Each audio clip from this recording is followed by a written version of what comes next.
Good evening. You're watching the main news on HKIBC. I am Chloe Feng. Here's a look at tonight's top stories.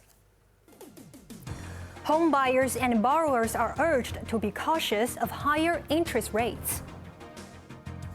A toddler is airlifted to hospital from Cheung Chau after contracting COVID and is in critical condition. And 35,000 public housing units may be built on part of the Tai Lam Country Park. The Hong Kong Monetary Authority has raised its base lending rate by 75 basis points, in line with the U.S. Federal Reserve. Although the city's major commercial banks have kept their prime rates unchanged so far, home buyers and investors have been urged to be cautious.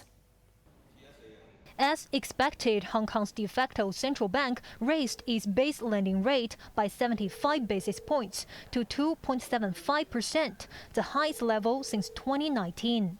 The decision came just hours after the U.S. Federal Reserve raised its benchmark rate, also by 75 basis points, after having done the same just last month to battle stubborn inflation.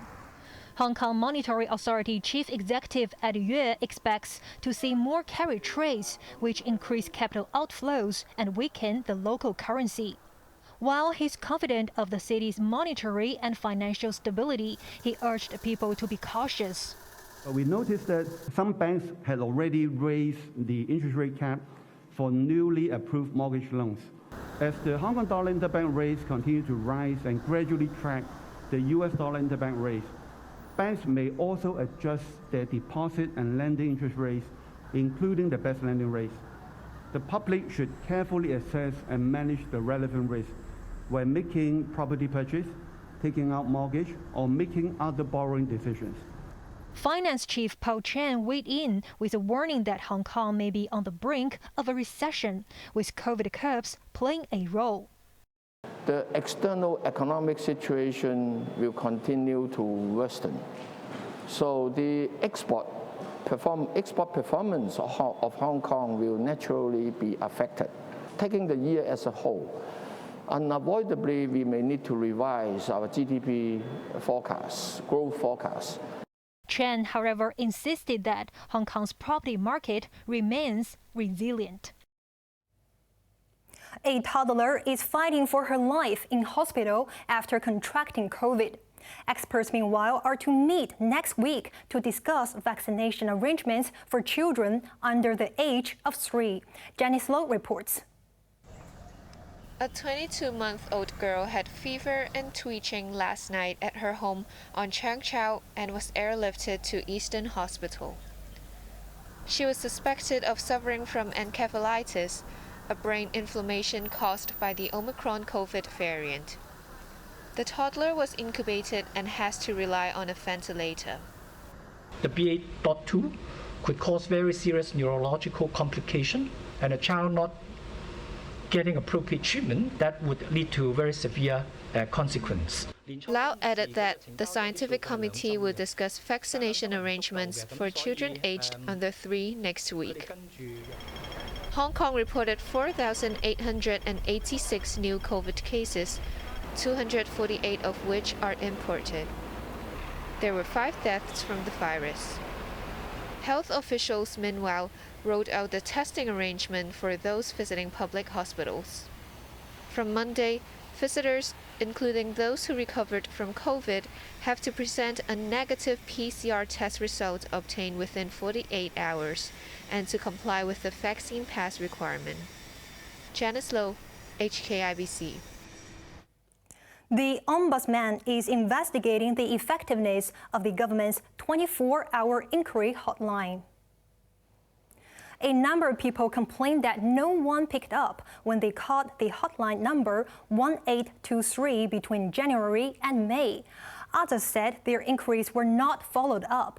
The government admitted earlier that the hotline was overloaded during the 5th COVID wave, but the Ombudsman said there were similar complaints even before the pandemic. A former district councillor has been jailed for 7 months for disorderly behavior during a rally 2 years ago. Raymond Lee was found guilty earlier this month for behaving in a noisy or disorderly manner in a public place. The 25-year-old was arrested in Causeway Bay in May 2020 when hundreds of people took part in an unauthorized march against the national security law. Lee was accused of insulting officers and causing a scene. Eastern Magistrate Winnie Lau said his behavior could have agitated others, possibly leading to casualties. She denied him bail pending appeal.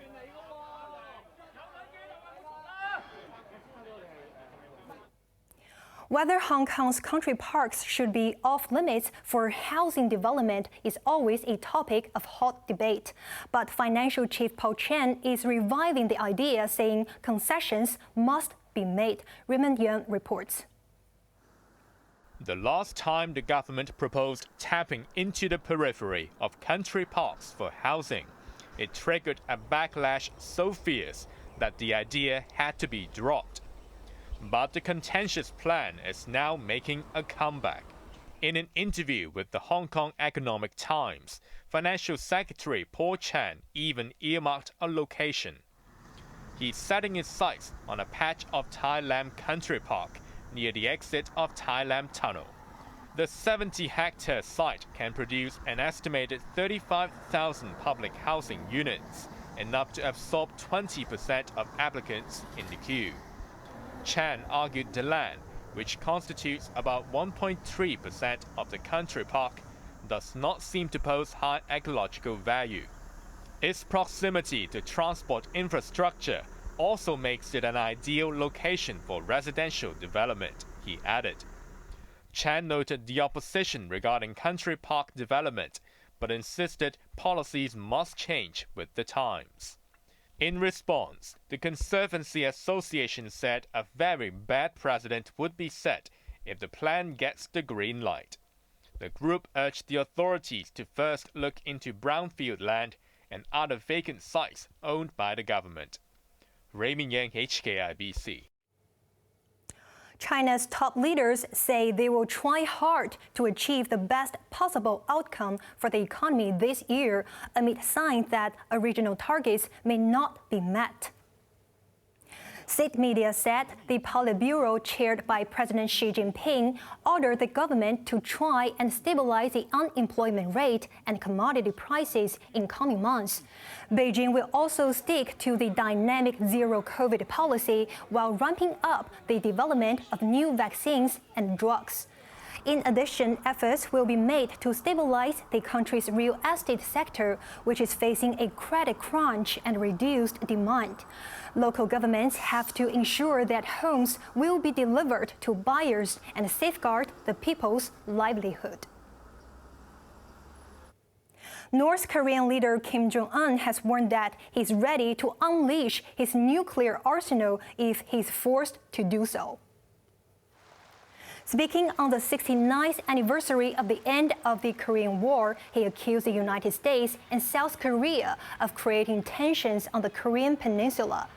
Kim claimed that military drills by the two countries are rehearsed for an invasion of the North. His address to war veterans was seen as another effort to invigorate a nationalist spirit among North Koreans who are enduring hard times and a weak economy.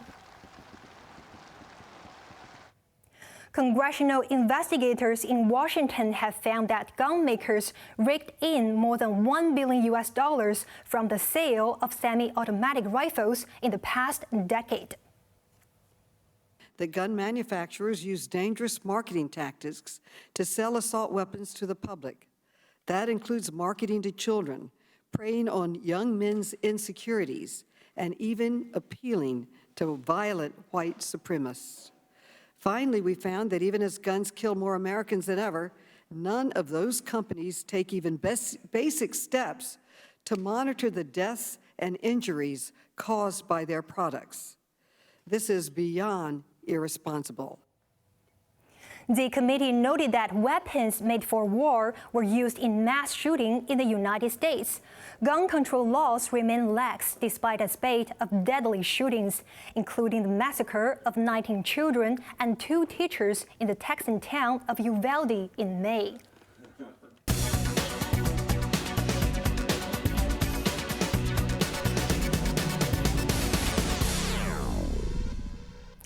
Alibaba chairman Jack Ma has decided to cede control of his fintech company Ant Group, according to the Wall Street Journal. Ant was one of Beijing's first targets in the crackdown on big tech companies. Its much-anticipated listing in Hong Kong in 2020 was suddenly halted just days before its launch. It came after Ma was allegedly summoned to a meeting with regulators for making negative comments about the Communist Party. Hong Kong-listed casino stocks rose today after Macau said gaming operators can submit bids for new licenses from tomorrow. The licenses of the 6 operators expire at the end of this year. They are expected to face competition from other firms hoping to enter the world's most lucrative gambling hub until COVID struck. Casinos were ordered shut for a short while, but travel restrictions led to a plunge in business. Last year's revenue of $11 billion was down 70% from 2019. Now let's take a look at the markets. The Hang Seng Index closed down 47 points. Top 10 active stocks, Tencent was up 60 cents.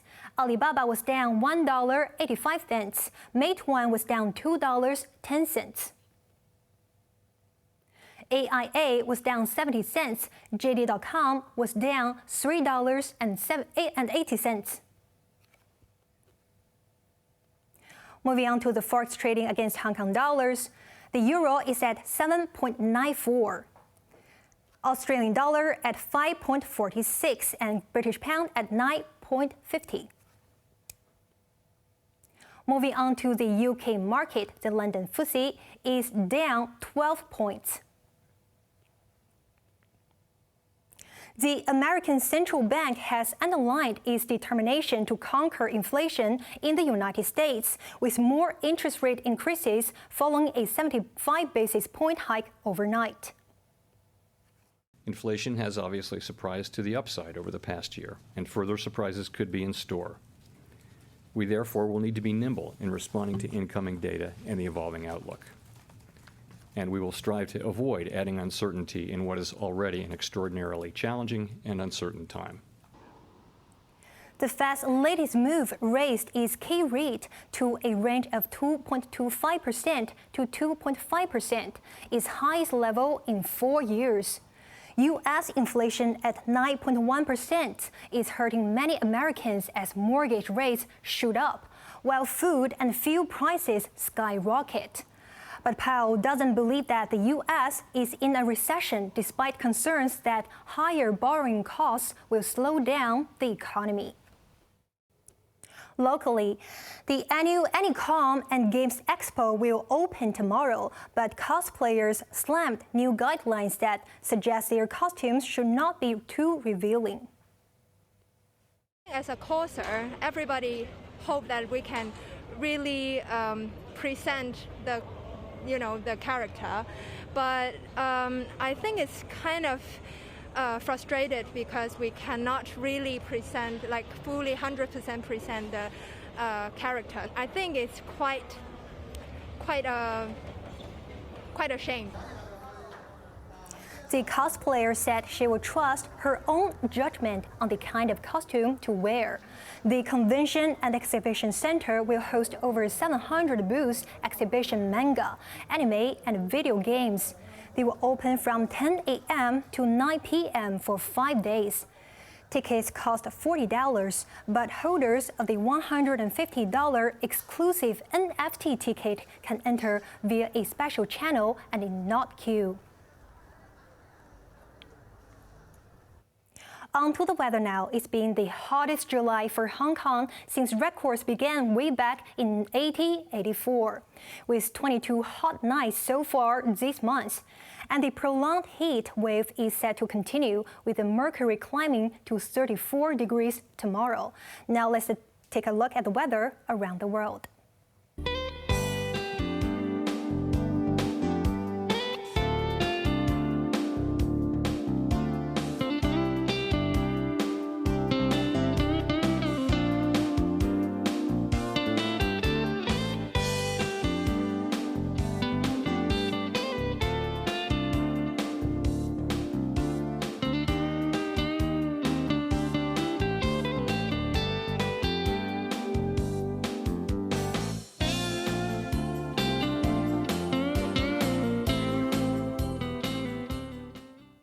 That's our main news for Thursday night. Join us for more news at 11. I'm Chloe Feng. Good night.